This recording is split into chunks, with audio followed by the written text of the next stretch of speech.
प्रजा पे दुख जो तोले, और चुगल खोर बेईमान मरे जो अमृत में विष घोले।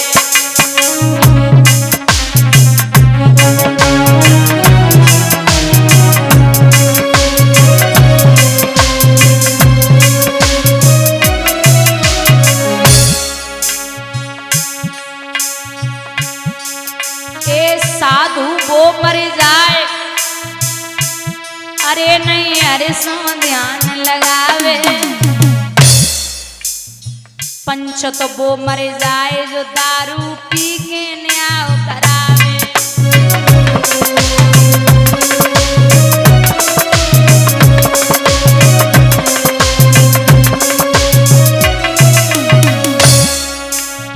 मैया वो मर जाए जो बिटिया गली गली में घुमावे। बिटिया वो मर जाए लला जो पुल में दाग लगावे।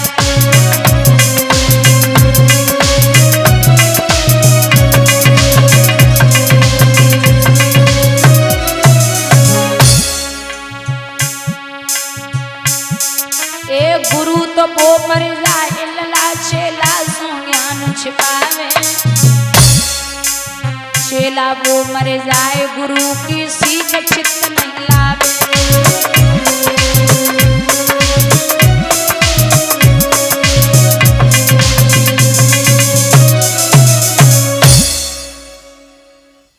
राजा उग्रसेन बड़े न्याय प्रिय राजा है। पत्नी का नाम है पवन रेखा।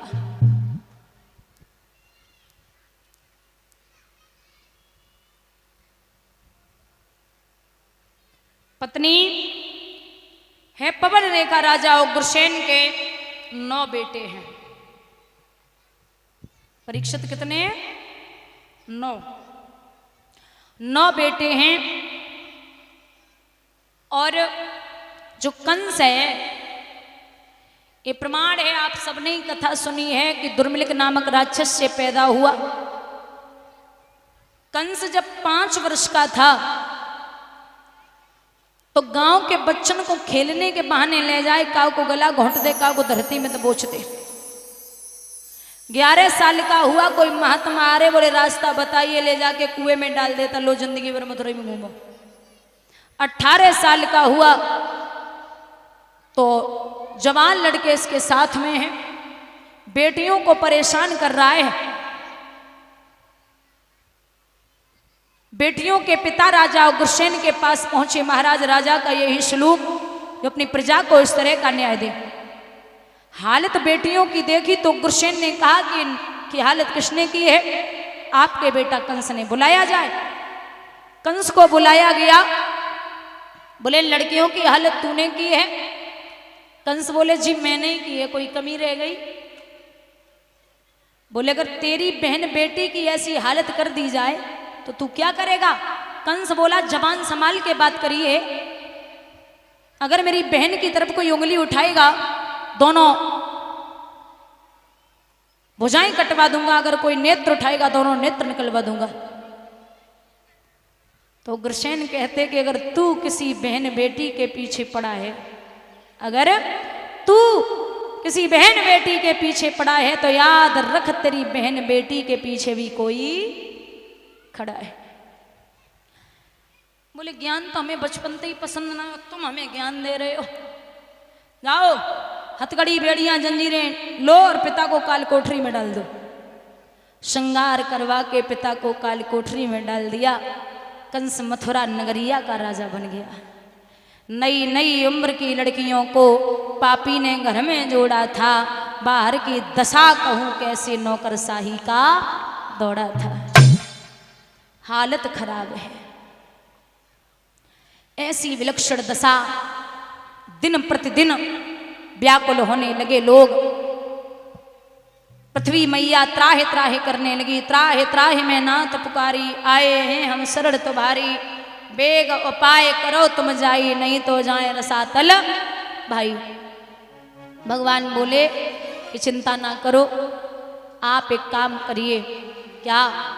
तुम भी जाओ भूमि पर धरो यादवी रूप, हम आएंगे भूमि पर बन के यादव भूप। मैं मैया देवकी के गर्भ से 16 कलाओं से अवतार धारण करूंगा। ठीक है, सबको विदा किया।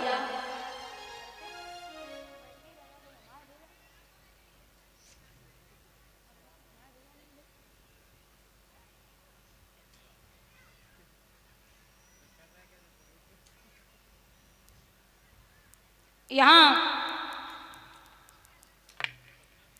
सभी देवता आए। कंस की एक चचेरी बहन है जिसका नाम है देवकी, जिसे कंस प्राणों से ज्यादा प्यार करता है। बहुत प्यारी है बहना।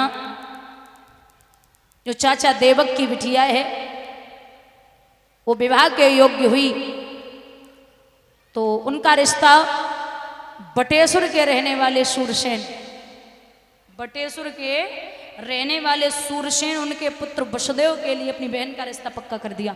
और एक बात कही है, सुनिए वसुदेव जी, जो भी है जैसा भी है अंत और भी बहनें हों, लेकिन मैं इतना कहूंगा कि मेरी बहन देवकी को कभी कष्ट नहीं होना चाहिए। विवाह पक्का करवाया गया। वसुदेव जी बारात लेके आए तो बड़े विधि विधान के साथ में विवाह संपन्न हुआ। विदाई का समय आया तो बहन भैया के गले में बैया डाल के बोली, है वीरन एक बात बता, काहे को भेज रो विदेश ओ भैया।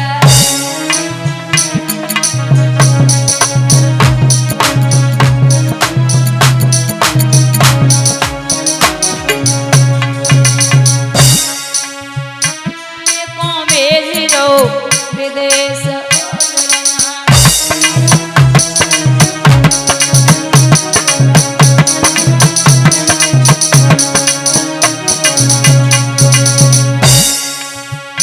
तो कंस बोलो,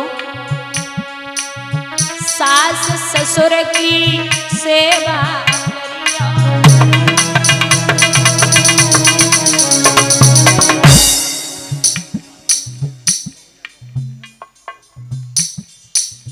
सास ससुर की सेवा करियो,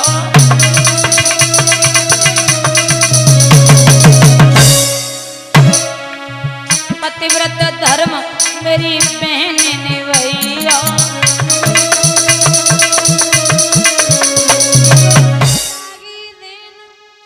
भूप के नैन दिखाइयो बटा, ठाड़ी गाई रहेंगी तपछाए नहीं अलगा।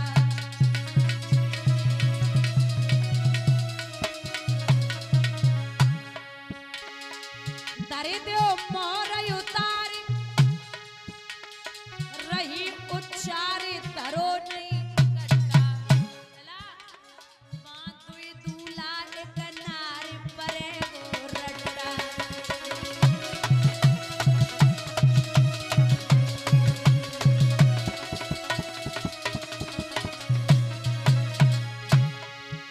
ए दरिद्र मोर उतारी रही उच्चारी धरो नहीं कट्टा, बांधुई दूल्हा एक नारी परे वो रट्टा।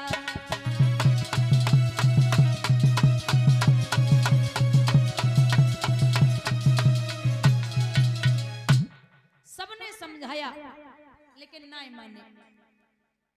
असगुन भी हो रहे लेकिन शिशुपाल ना मान रहे। माताओं, हम अभी समझा रहे थे, एक बात और पूछनी है। जो घर में रोटियां बनाती हो वो पहली रोटी किसकी होती है? हैं? गाय की। वो सबसे बाद वाली गाय को देती हो, कुत्तों को देती हो, पक्का रोटी डालती हो। अच्छा एक बात और सुनो, मान लो जैसे कुत्ते की रोटी तो बहुत बड़ी होती है ना, जैसे मोटी 4 रोटी की 1 रोटी बना दी है ना, 4 रोटी हो जाए उसमें 1 रोटी मोटी सी, और बाई चांस कुत्ता ना आए तो खुद खा लेती हो है ना। और कोई पूछ ले धोखे से कि रोटी खाए ली, तुम्हारी माई कसम खाते एक ही खाइए। अब वो चारी की एक खाई बैठी हो, तुमने हिस्सा किनको खाओ हैं? बुद्धि कैसी आ गई? मैंने नहीं बोला भैया, मतलब वो हिस्सा खाओगी ना तो वैसे ही लक्षण आएंगे।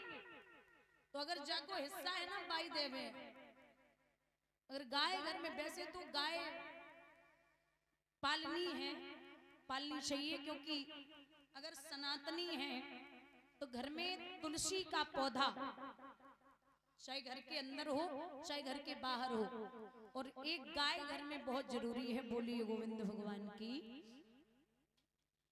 यहाँ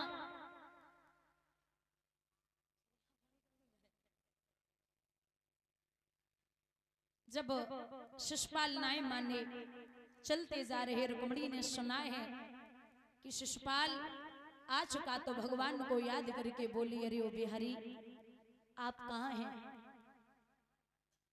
अगर आप नहीं आए तो हमारे 2 पैसे की हो जाएगी। सुनिए मोहन, हमने तुमको दिल दिया था आजमाने के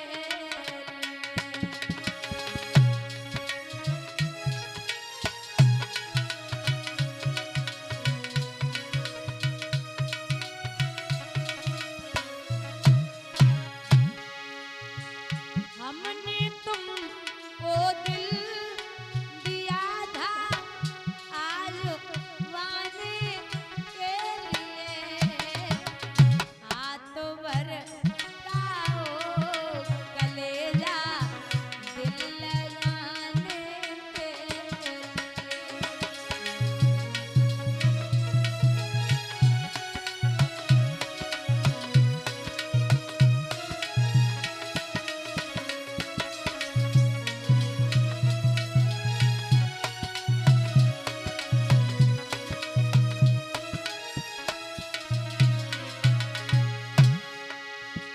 जाना है तो जाइए, यूं मुड़ मुड़ के ना देखिए।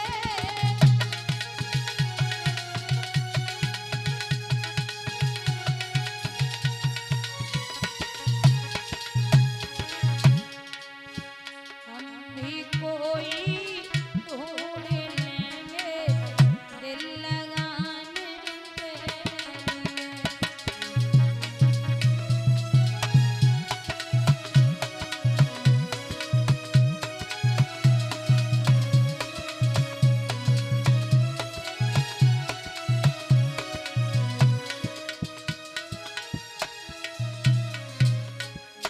बड़ी बेचैन है रुक्मणी।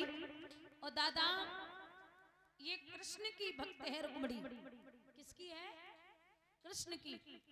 कृष्ण भक्त और राम भक्त जितने भी हुए हैं, ध्यान से सुनना, कृष्ण भक्त और राम भक्त जितने भी हुए हैं शुरू से और अब तक इनमें मीठी मीठी लड़ाइयां होती आई हैं।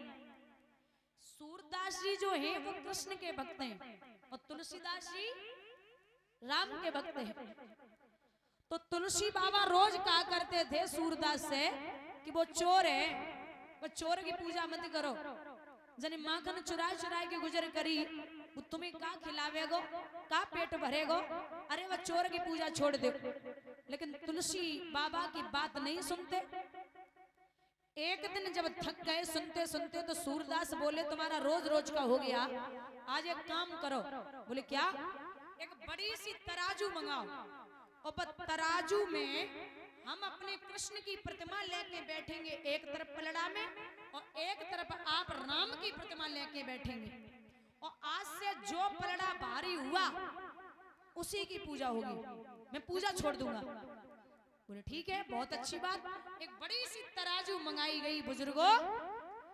तराजू के पलड़ा में एक तरफ बाबा सूरदास जी अपने लड्डू गोपाल को लेके बैठे और एक बात कही, बोली बाल कृष्ण भगवान की, इतनी कह के बैठ गए। अब नंबर वाओ तुलसी बाबा को। तो तुलसी बाबा जब तराजू में बैठे तो बोले बोलिए सियावर रामचंद्र की, वो भी बैठ गए। जैसे तुलसी बाबा बैठे वैसे ही सूरदास जी ऊपर लटके। अब हल्का पड़ गया पलड़ा। तुलसी को तो पलड़ा उठो ही ना है। तुलसी नीचे से ऊपर देख रहे बोले हाँ ठीक हो, पहले ही कहा था कि चोर है, जब चोर की पूजा छोड़ दो, लेकिन तुम तो मानते ही ना हो। मिल गई तसल्ली, हो गई बेइज्जती। चलो आज तो हम अकेले थे तो तुम बेइज्जती सहन भी कर लोगे, और कल को भरे समाज में जब करिया ने तुम्हारी बेइज्जती कराई दी तो जिंदगी मुंह दिखाए काबिल ना हो। हम समझा रहे हैं कि इसकी पूजा छोड़ दो। सूरदास बोले बात तो ठीक है, आज तो बेइज्जती है गई, सो बोले ना चुपचाप गोपाल जी को झोली में डालो और बांस से चले। तो ऐसा विद्वान कहते हैं कि हर शाम बाबा सूरदास जी को गोपाल जी बाल रूप में दर्शन दिया करते थे। अब माताओं भगवान तो बोल रहे लेकिन बाबा नहीं बोल रहे। भगवान बोले बाबा हमारी बात तो सुनो। बोले क्या है? बोले बाबा आप हमें जब बताओ हमारी गलती का। बोले सब तुम्हारी गलती है। अगर तुलसी आज अकेले न होते, पूरा समाज होता तो हमारी तो बेइज्जती है जाती। तुम तक तो मुंह दिखावे काबिल ना छोड़ते। मैं तुमसे बात नहीं करूंगा। भगवान बोले अब बात सुनोगे कि हमारी गलती का है? बोले सब तुम्हारी गलती है। भगवान बोले सुनो। बोले क्या?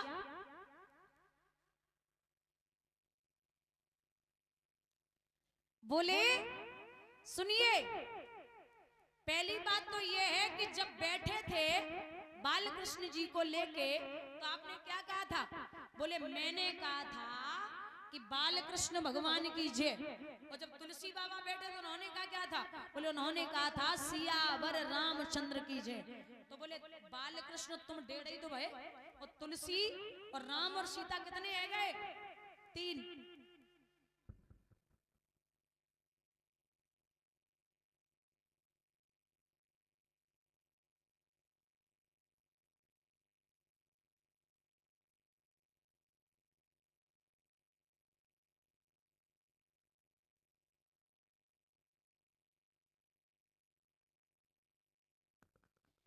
महाराज यहाँ तुलसी बाबा की तरफ इशारा करके भगवान बोले हमें जब बताओ। तुलसी जब बैठे तो उन्होंने सीता राम और तुलसीदास 3 है गए, और तुम बाल कृष्ण तुम डेढ़ ही तो भाई। अगर उन्होंने कहा था सियावर रामचंद्र की जय तो आप भी कहते राधा कृष्ण भगवान की जय। तो 3 इधर होते 3 उधर होते, वजन बराबर होता। अब तुमने जिस रूप में हमें बुलाया मैंने उस रूप में आपको दर्शन दिए, मेरी क्या गलती है? सूरदास बोले धोखा होएगा। हाँ बोले धोखा आएगा, दोबारा फिर जाओ। अब तुलसी से कहना कि नाप तोल में गड़बड़ है, दोबारा फिर होइए। अब गोपाल जी को डालो और फिर पहुंचे। बोले हाँ आएंगे? बोले हाँ आ गया, पहले नाप तोल में गड़बड़ हो गई, दोबारा फिर होगी। तुलसी बाबा बोले वो चोरत जगह दियो, हमारे दरबार में एक ही बार नाप तोल होते, दोबारा नहीं होते। सब मुंह लटकाए के चले, कलाई पकड़ी और कलाई पकड़ के जवाब दियो तुलसी बाबा ने कि हे सूरदास जी, कृष्ण और राम में कुछ भी नहीं बटा, ये भी विष्णु के अवतार हैं और कृष्ण जी भी विष्णु के अवतार हैं। बोलिए गोविंद भगवान की। ऐसे भक्त हैं भगवान के। यहाँ रुक्मणी परेशान है, शिशुपाल दरवाजे पे है तो आवाज लगाई है कृष्ण क्या करें? और आप नहीं जानते गोविंद, अपने कुल की चाहो तो मोल तो विदा कराई